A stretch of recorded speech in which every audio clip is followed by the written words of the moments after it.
Hey, it's Chris and Will, and today we're going to talk about goal setting, right? Actually, we're going to talk about goal achievement, Chris. We'll walk right into that. You did.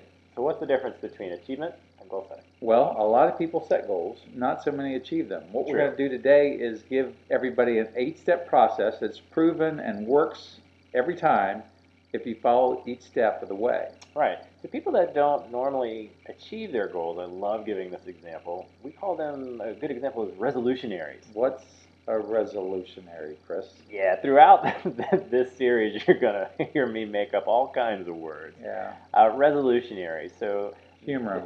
they are people that set resolutions at the beginning of the year. So Okay. those are the folks that January 1, I'm going to start that marathon training, then I'm going to get that better relationship with my significant other, and I'm going to start that business. Ah. So what happens by February 1? Usually by February 1, we're not running so much, so that training program Feet hurt. isn't working so well. Right. Haven't done anything about starting my own job. Oh. And my relationship with my wife, She's left me by now. it sucks. So the first step in order to get you to achieve those goals is setting a SMARTY goal. That's a little different than what you may have heard called a SMART goal. And let's expound on that a little bit. What's a SMARTY goal? The first step is actually to write out your SMARTY goal, because some people don't even write them out. But a SMARTY is an acronym. The S stands for specific. Yep. The M for measurable. The A for attainable or achievable. The R is realistically high. The T is time bound or has a target date. And the Y is because it's yours. Yours. Absolutely. So let me give you an example. Okay. A non-SMARTY goal might be that I want to lose weight this year. Okay. A SMARTY goal would be I want to lose 15 pounds by July 30th. Well, that's pretty specific. Specific because 15 pounds is specific measurable. and measurable. It's attainable. It's something that I can do. It's going to stretch me a bit, so it's realistically high. And that's one of the more important parts. Absolutely. To stretch you a little bit. It's time bound. I've got a date, July 30th, that I want to achieve it by. And it's something that's important to me, so it's mine. Right. Now, the second step is mental commitment, which doesn't mean you're going to be committed because you're mental. No. But what does the mental commitment mean?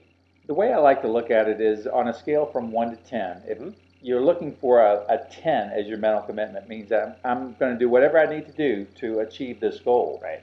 And if your mental commitment is anything less than a 10, even a 9, you need to re-examine your goal or re-examine your commitment.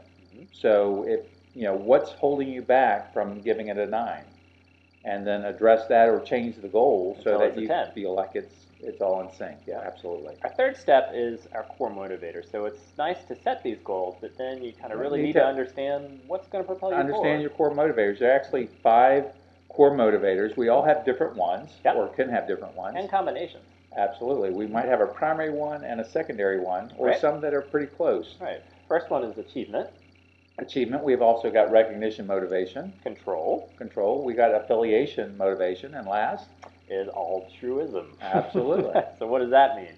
That means we're like Mother Teresa, where we just want to do good things for other people. That's what really motivates us, getting the pleasure out of giving back to others. Yeah. Now, once we have these core motivators identified, we need to figure out how to use them. Right. And the next step is setting up a rewards and penalty system. And a lot of people get turned off about the penalties part. Why, Will?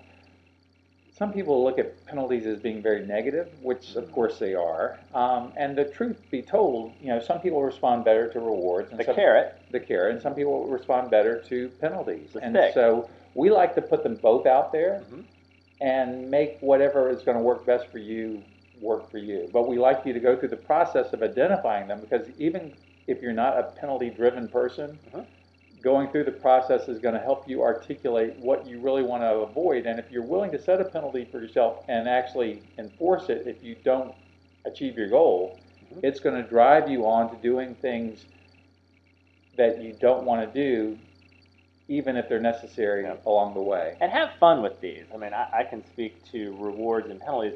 If it's a really cool reward, like if you're altruistic, it could be giving money to a charity. If you are achievement or recognition, you want to get those new shoes and you want to wear them to work and tell everybody why, you can bang both those out. The penalties can be a lot of fun too.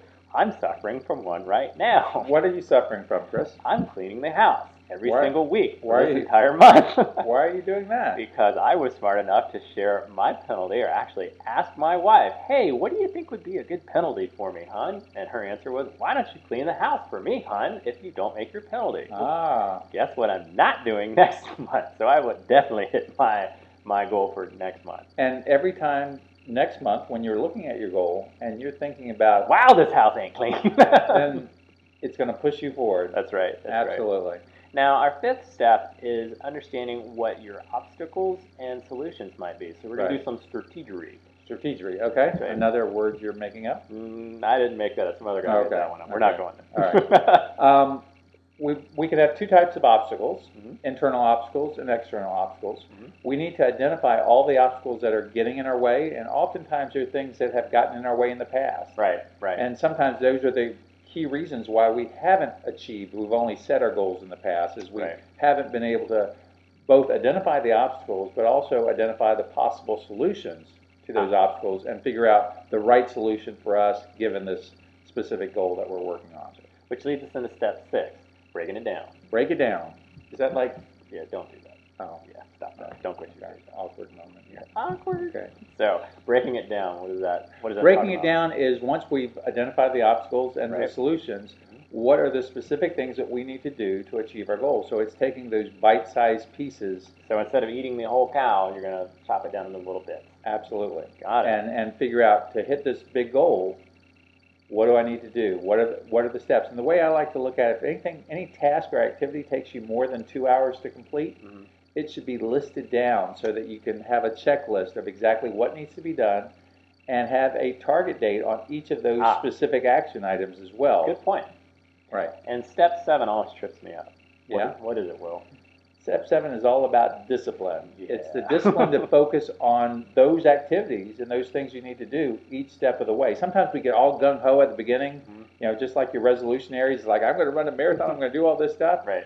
But the discipline is actually, okay, I've got to create a schedule, and I've got to follow that schedule every day. And so the discipline in this case would be, Saturday morning, I've got to get up at 7 o'clock, and I've got to run 10 miles this week.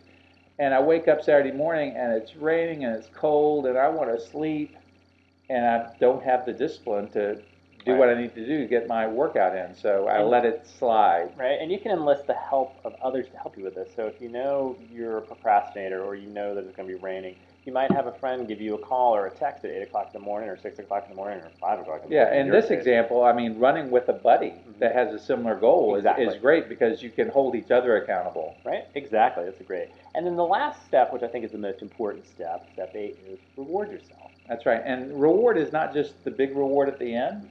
It's giving yourself little rewards along the way for completing the activities that you need to complete. Right. And it doesn't have to be something that costs money. A reward might be that you love being outside and enjoying the outdoors. Or working with Will. And today is a beautiful day, and so I'm going to complete my task for today, and then I'm going to reward myself by, knocking off early, going outside and enjoying the day, going for a bike ride, doing whatever I like to do because I got everything done off my list that was related to my goal. Right. Speaking of which, since this is the last video we're doing today, we're going to knock off a little early. Absolutely. It's a beautiful day out there. So we're going to go enjoy it. So Let's we're looking go forward to reward ourselves. listening to you on the call next week.